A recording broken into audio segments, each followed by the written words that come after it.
Hello everyone, আসসালামু আলাইকুম। কেমন আছেন সবাই? নিউ আরেকটি ব্লগে সবাইকে ওয়েলকাম করছি। আশা রাখছি সবাই পুরো ভিডিওটির সাথেই থাকবেন।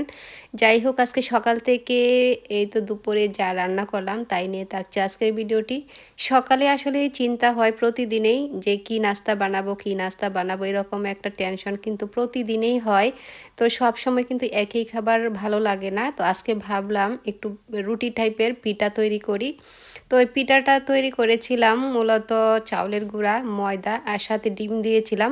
আর এভাবে না এই পিঠাটা তৈরি করলে অনেক বেশি ভালো লাগে। একটু খোলাজা পিঠা টাইপের হয়, তবে ফুললি না। তবে খোলাজা পিঠাটা তো শুধু চাউলের গুঁড়া দিয়েই করা হয়। তো আমি সাথে একটু ময়দাও দিয়েছি।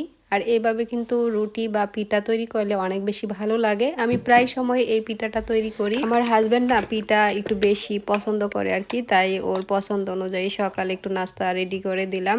আর একটু মিঠা টাইপের খাবার বেশি পছন্দ করে। এই পিঠার সাথে সে খেয়েছিল খেজুরের লিকুইড গুড় দিয়ে, আর আমি মুরগির মাংস ছিল সেটা দিয়ে খেয়েছিলাম। আর এভাবে পিঠা বানালে সকালে অথবা বিকেলে একটু ভর্তা আইটেম দিয়ে খেতে অনেক বেশি ভালো লাগবে। আপনারাও ট্রাই করতে পারেন, অথবা মাংস দিয়ে খেলে অনেক বেশি ভালো লাগে। আর এর মধ্যে হাজব্যান্ড নাস্তাকে বাহিরে চলে গেছে জবে, আর আমি একটু এগিয়ে দিয়ে আসলাম। আর বাসায় আমি গিয়ে তারপর আবারও রেডি হয়ে বের হয়ে গেলাম। আজকে বাসায় ব্রেড নেই, হায়াত তো ঘুম থেকে উঠেই ব্রেড খেতে যাবে আর কি।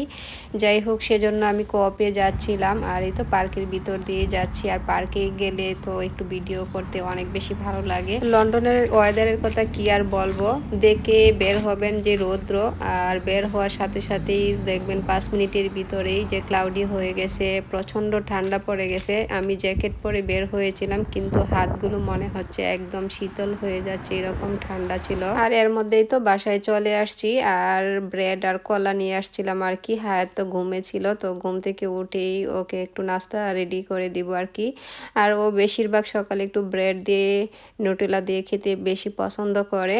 আর ইদানিং তো কয়েকদিন স্কুল অফ গেছে, সোমবার থেকে আবার স্কুল ডিউটি শুরু হয়ে যাবে। আর এটা মনে হয় প্রতিটা মায়েরই ডিউটি, সকালে ঘুম থেকে উঠেই নাস্তা রেডি করে তারপর স্কুলের জন্য রেডি করে দিতে হয়। আর এর মধ্যে দুপুরে রান্নার টাইম হয়ে গেল, তো ভাবলাম আজকে একটু শুটকি রান্না করব। তো লইট্টা শুটকিগুলো গরম পানির মধ্যে ভিজিয়ে দিলাম, আর ভিজিয়ে রাখলে অনেকটাই পরিষ্কার হয়ে যাবে, অনেক ভালোই থাকে। আর এই শুটকিগুলো বাংলাদেশ থেকে আনা হয়েছিল। আজকে মা যেভাবে শুটকি রান্না করে সেই রেসিপিটা আজকে আপনাদের মাঝে শেয়ার করব। আর এখানেই তো যা যা প্রয়োজন, পেঁয়াজ, রসুন, আলু, বেগুন, এগুলা নিয়ে ভালোভাবে এখন আমি ধুয়ে পরিষ্কার করে কেটে নিচ্ছিলাম। তো প্রতিদিনই কিন্তু রান্না বান্না করতে হয়। আর আমরা যারা কন্টেন্ট ক্রিয়েটররা আছি তারা তো রান্না বান্না করতে গেলে একটু ভিডিও ক্লিপ রাখি, কারণ ভিডিও যেহেতু শেয়ার করতে হবে সেজন্য। আর ইদানিং না এই ফোনের গ্যালারি একদম ফুল স্টোরেজ দেখায়, এত ডিলিট করার পরেও আবারও সেম সমস্যা দেখায়। আর আমার ফোনটা না প্রায় 1 বছরও এখনো হয় নাই কিনা হয়েছে, মানে আইফোন আর কি, আমার হাজব্যান্ড আমাকে গিফট করছিল। তো এটার মধ্যে তো দেখলাম সমস্যা, আগের ফোনটাতে এরকম সমস্যা বলেই কিন্তু এই ফোনটা কেনা হয়েছে। তো এখন আবার দেখি সেম এটার মধ্যে আবার সেই সমস্যা। যারা এই পর্যন্ত আমার ভিডিওটি দেখছেন সবাই আমার চ্যানেলটি সাবস্ক্রাইব করে সবসময় পাশে থাকবেন। যারা অলরেডি সাবস্ক্রাইব করেছেন সবাইকে অসংখ্য ধন্যবাদ। যাই হোক, কিছু করার নেই, ভিডিও ফটোস ডিলিট করে করে আবারও কিন্তু ভিডিও করতে হচ্ছে।